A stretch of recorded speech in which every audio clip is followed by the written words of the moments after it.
ನಮಸ್ಕಾರ. ನ್ಯೂಸ್ 18 ಕನ್ನಡದ ಡಿಜಿಟಲ್ ಕಾಂಟೆಂಟ್ಗೆ ಸ್ವಾಗತ. ನಾನು ಶರ್ಮಿತಾ ಶೆಟ್ಟಿ. ಇವಾಗೆಲ್ಲ ನಾವು ಕ್ಯಾಶ್ಲೆಸ್ ಆಗಿ ವಹಿವಾಟನ್ನ ಮಾಡ್ತಾ ಇರೋದು, ಅಂದ್ರೆ UPI ಮುಖಾಂತರ. ಗೂಗಲ್ ಪೇ ಇರ್ಬೋದು, ಫೋನ್ ಪೇ ಇರ್ಬೋದು, ಹಾಗೇನೆ ಪೇಟಿಎಂ ಮುಖಾಂತರ ನಾವು ಟ್ರಾನ್ಸಾಕ್ಷನ್ ಗಳನ್ನ ಮಾಡ್ತಾ ಇದ್ದೀವಿ. ಈಗ ಹೊಸ ನಿಯಮಗಳನ್ನ ಇದರಲ್ಲಿ ಜಾರಿಗೆ ತರಲಾಗ್ತಾ ಇದೆ. ಏನ ನಿಯಮ, ನಾವು ಯಾವ ತರ ಅಪ್ಗ್ರೇಡ್ ಮಾಡ್ಕೋಬೇಕು ಅನ್ನೋ ಕುರಿತಂತೆ ಈ ವಿಡಿಯೋದಲ್ಲಿ ನಿಮ್ಗೆ ನಾನು ಮಾಹಿತಿಯನ್ನ ಕೊಡ್ತಾ ಹೋಗ್ತೀನಿ. UPI ಯೂನಿಫೈಡ್ ಪೇಮೆಂಟ್ ಇಂಟರ್ಫೇಸ್ ಮುಖಾಂತರ ನಾವು ವಹಿವಾಟನ್ನ ಮ್ಯಾಕ್ಸಿಮಮ್ ಈಗ ಮಾಡ್ತಾ ಇದ್ದೀವಿ. ಇನ್ನು NPCI ಅಂದ್ರೆ ಭಾರತೀಯ ರಾಷ್ಟ್ರೀಯ ಪಾವತಿ ನಿಗಮ, national payments corporation of India, ಕೆಲವೊಂದು ಹೊಸ ಕಠಿಣ ನಿಯಮಗಳನ್ನ ಇದೀಗ ಜಾರಿಗೆ ತರೋದಕ್ಕೆ ಮುಂದಾಗಿದೆ. ಯಾವ ತರದ ನಿಯಮ, ನಾವೇನ್ ಫಾಲೋ ಮಾಡ್ಬೇಕಾಗಾದ್ರೆ, ಈಗ ಫೋನ್ ಪೇ, ಗೂಗಲ್ ಪೇ ಜೊತೆಗೆ ಪೇಟಿಎಂ ಮುಖಾಂತರ ನಾವು ವಹಿವಾಟನ್ನ ಮಾಡಿದಾಗ, ಟ್ರಾನ್ಸಾಕ್ಷನ್ ಮಾಡಿದಾಗ, ನಾವ್ ಯಾರಿಗೋ ಅಮೌಂಟ್ ಕಳಿಸಿದಾಗ ಅಥವಾ ನಮಗೆ ಅಮೌಂಟ್ ಅನ್ನ ನಾವು ಈ ಆಪ್ ಗಳ ಮುಖಾಂತರ ರಿಸೀವ್ ಮಾಡ್ಕೊಂಡಾಗ ಕೆಲವೊಂದ್ಸತಿ ಟೆಕ್ನಿಕಲ್ ಇಶ್ಯೂಸ್ ಹಾಗೇನೆ ನೆಟ್ವರ್ಕ್ ಸಮಸ್ಯೆಯಿಂದಾಗಿ ನಮಗೆ ಡಿಲೇ ಆಗ್ತಾ ಇತ್ತು.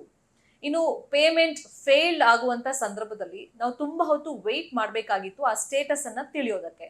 ಇನ್ಮೇಲೆ ಆ ತರದ ಗೊಂದಲಗಳು ಈ ಹೊಸ ನಿಯಮಗಳಿಂದ ಇರಲ್ಲ ಅಂತ ಹೇಳಲಾಗ್ತಾ ಇದೆ. ಹಾಗಾದ್ರೆ ಏನ ಹೊಸ ನಿಯಮ?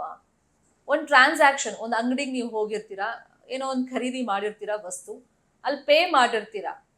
ಇಷ್ಟ ದಿನ ಏನಾಗ್ತಿತ್ತು, ಒಂದು 30 ಸೆಕೆಂಡ್ಸ್ ಅರೌಂಡ್ ಬೇಕಾಗ್ತಾ ಇತ್ತು ಅದು ಸಕ್ಸಸ್ ಆಗಿದೆ ಅಂತ ಹೇಳೋದಕ್ಕೆ, ಅಮೌಂಟ್ ಇಷ್ಟು ರಿಸೀವ್ ಆಗಿದೆ ಅಂತ ಕನ್ಫರ್ಮೇಶನ್ ತಿಳ್ಕೊಳ್ಳೋದಕ್ಕೆ. ಬಟ್ ಇನ್ಮೇಲೆ ಜಸ್ಟ್ 15 ಸೆಕೆಂಡ್ಸ್ ಅಲ್ಲಿ ನಿಮ್ಮ ಪೇಮೆಂಟ್ ಸಕ್ಸಸ್ಫುಲ್ ಆಗಿದೆ ಅಂತ ನಿಮ್ಗೊಂದು ಕನ್ಫರ್ಮೇಶನ್ ನಿಮ್ಗೂ ಸಿಗುತ್ತೆ, ನೀವು ಯಾರಿಗೆ ಕಳಿಸಿದ್ರೆ ಅವ್ರಿಗೂ ಸಿಗುತ್ತೆ. ಇನ್ ಕೇಸ್ ನಿಮ್ಗೆ ಅಮೌಂಟ್ ಬರಬೇಕು ಅಂತ ಹೇಳಿದ್ರು ಜಸ್ಟ್ 15 ಸೆಕೆಂಡ್ಸ್ ಅಲ್ಲಿ ಆ ಕನ್ಫರ್ಮೇಶನ್ ಸಿಗುತ್ತೆ.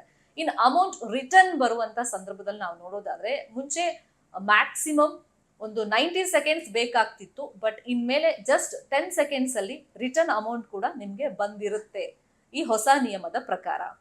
ಇನ್ನು ನೆಟ್ವರ್ಕ್ ನ ವೈಫಲ್ಯ ಇರ್ಬೋದು, ಅದರ ಜೊತೆಯಲ್ಲಿ ಟೆಕ್ನಿಕಲ್ ಇಶ್ಯೂಸ್ ಇಂದಾಗಿ ಸಾಕಷ್ಟು ಸಮಸ್ಯೆಯನ್ನ ಈ ವಹಿವಾಟಿನಲ್ಲಿ ಫೇಸ್ ಮಾಡಲಾಗ್ತಾ ಇತ್ತು. ಅದಕ್ಕೋಸ್ಕರನೇ ಈ ಹೊಸ ನಿಯಮಗಳನ್ನ ಜಾರಿಗೆ ತಂದಿರೋದು. ಇನ್ನು NPCI ಪ್ರಕಾರ 2 ಗಂಟೆ ಒಳಗೆ 3 ಬಾರಿ ವಹಿವಾಟಿನ ಮೇಲೆ ಪರಿಶೀಲನೆ ಮಾಡೋದಕ್ಕೆ ಅನುಮತಿ ಇರುತ್ತೆ. ಹಾಗೆಯೇ ಆಗಸ್ಟ್ 25 ಅಂದ್ರೆ ಆಗಸ್ಟ್ 2025 ಇದೇ ವರ್ಷದಲ್ಲಿ ಬಳಕೆದಾರರು UPI ಮುಖಾಂತರ ಒಂದು ದಿವಸಕ್ಕೆ 50 ಬಾರಿ ಈ ಆಪ್ಗಳ ಮುಖಾಂತರ ನಿಮ್ಮ ಬ್ಯಾಲೆನ್ಸ್ ಎಷ್ಟಿದೆ, ಅಮೌಂಟ್ ಎಷ್ಟಿದೆ ಅಂತ ಹೇಳಿ ನೀವು ಪರಿಶೀಲನೆ ಮಾಡೋದಕ್ಕೆ ಅವಕಾಶಗಳು ಇರುತ್ತೆ. ಅಂದ್ರೆ ಸಿಸ್ಟಮ್ ಲೋಡ್ ಆಗೋದನ್ನ ತಪ್ಪಿಸುವಂತ ನಿಟ್ಟಿನಲ್ಲಿ ಈ ತರದ ಹೊಸ ನಿಯಮವನ್ನ ಜಾರಿಗೆ ತರಲಾಗ್ತಾ ಇದೆ.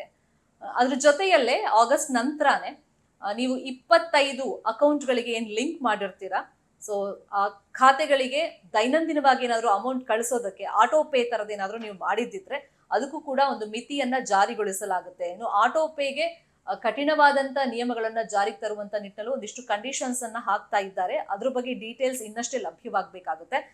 ಇನ್ನು ಜುಲೈ 31, 2025 ಅಂದ್ರೆ ಮುಂದಿನ ತಿಂಗಳಲ್ಲಿ ನೀವು ಏನೇನ್ ಆಪ್ಗಳನ್ನ ನಿಮ್ಮ ಟ್ರಾನ್ಸಾಕ್ಷನ್ಗೆ ಅಥವಾ ವಹಿವಾಟಿಗೆ ಯೂಸ್ ಮಾಡ್ತಾ ಇದ್ದೀರಾ, ನಾನು ಆಗ್ಲೇ ಹೇಳ್ದಂಗೆ ಗೂಗಲ್ ಪೇ ಇರ್ಬೋದು, ಫೋನ್ ಪೇ ಇರ್ಬೋದು, ಅಥವಾ ಪೇಟಿಎಂ ಇರ್ಬೋದು, ಈ ಅಪ್ಲಿಕೇಶನ್ಗಳನ್ನ ಅಪ್ಗ್ರೇಡ್ ಮಾಡ್ಕೋಬೇಕು ಅಂತ ಹೇಳಿ NPCI ಹೇಳಿದೆ. ಹಾಗಾಗಿ ಜುಲೈ 31 ಒಳಗೆ ನೀವು ನಿಮ್ಮ ಹತ್ರ ಇರುವಂತ ಟ್ರಾನ್ಸಾಕ್ಷನ್ ಮಾಡುವಂತ ಆಪ್ಗಳನ್ನ ಅಪ್ಗ್ರೇಡ್ ಮಾಡ್ಕೊಳ್ಳಿ ಅಂತ ಹೇಳ್ತಾ News 18 ಕನ್ನಡ ನಾವು ಎಲ್ಲ ಡಿಜಿಟಲ್ ಮೀಡಿಯಾ ಪ್ಲಾಟ್ಫಾರ್ಮ್ ನಲ್ಲೂ ಲಭ್ಯವಿದ್ದೀವಿ.